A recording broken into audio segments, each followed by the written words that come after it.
दोस्तों, यह कहानी एक ऐसे गांव की है जहां डाकुओं का आतंक चरम पर था। साथ ही खंदी वाले भूत ने भी गांव वालों का जीना मुहाल कर रखा था। दोस्तों, घटना 1995 की है। मुझे खूब याद है, वो अमावस्या की रात थी। उस दिन सर्दी बहुत थी। हम और हमारे मित्र आग जलाकर समय काट रहे थे ताकि गांव में जगार होती रहे। जगार लोग जागते रहे। उस दिन भी गांव के बुजुर्गों की कहानियां चल रही थी। तो रात के 2 बज चुके थे। इसी दौरान मेरा दोस्त कंप्यूटर भागते हुए आया और हम लोगों के पास बैठ गया। उसकी हालत देखने से ही लग रहा था मानो उसे खंदी वाला भूत मिल गया हो। दोस्तों, उस वक्त मेरे गांव नादेर में डाकुओं के हमले के साथ साथ खंदी वाले भूत का भी आतंक चरम पर था।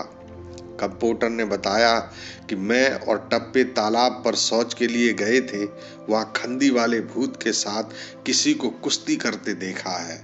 यह बात सुनते ही हम लोगों के हलक सूख गए। उस वक्त पूरे गांव में किसी के भी पास कोई बंदूक या राइफल नहीं थी। मामला संगीन था। यदि सही समय पर खंदी वाले भूत को न रोका गया तो न जाने किस ग्रामीण की जान चली जाए।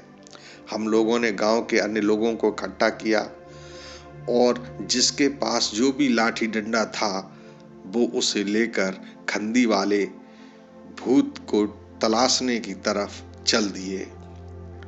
दोस्तों, जब हम सभी खंदी से कुछ दूरी पर ही थे तभी तेज हवा चलने लगी, जिसके कारण हमारे पास जो लालटेनें थीं वो जलना बंद हो गईं। अमावस्या की काली रात, स्याह अंधेरी काली रात। ऐसे में आखिर मदद करें तो करें कैसे? तभी मुझे याद आया, मेरे पिताजी एक बार छुट्टी आए थे तो 4 सेल वाली टार्च लेके आए थे, परंतु सेल खराब हो चुके थे। दोस्तों, मैंने बिना देरी किए अपने रेडियो के सेल निकालकर टार्च में डाले और हम लोग खंदी पर होर हल्ला करते हुए पहुंच गए। इतनी संख्या में ग्रामीणों को आता देख खंदी वाला भूत तो नहीं मिला, पर वहां पूरी तरह से जख्मी हालत में पहलवान चाचा जरूर मिले, जिनकी भूत से कुश्ती हो रही थी। पहलवान चाचा के मुंह और नाक से खून निकल रहा था। सारे कपड़े फटे हुए थे। पहलवान चाचा का आसपास के गांव में नाम था। 21 गांव में से उन्हें आज तक कोई नहीं हरा पाया था। हम सभी लोग पहलवान चाचा को गांव लेकर आए।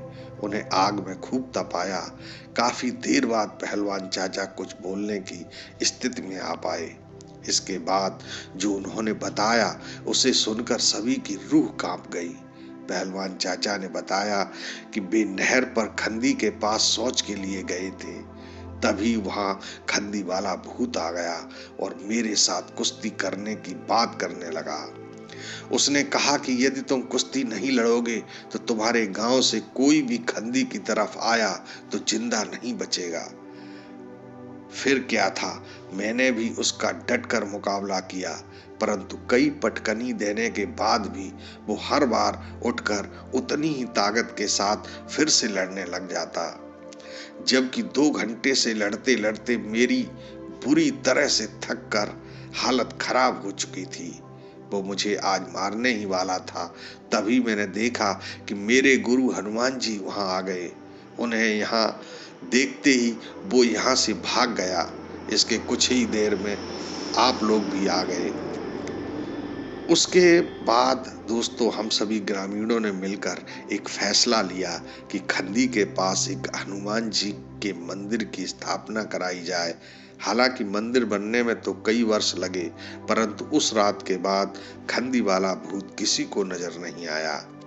तो दोस्तों, आपको हमारी कहानी कैसी लगी कमेंट करके हमें जरूर बताएं, और अच्छी लगी हो तो मेरा चैनल सब्सक्राइब जरूर कर देना ताकि ऐसी ही सच्ची कहानियां आप तक पहुंचाते रहें। नमस्कार।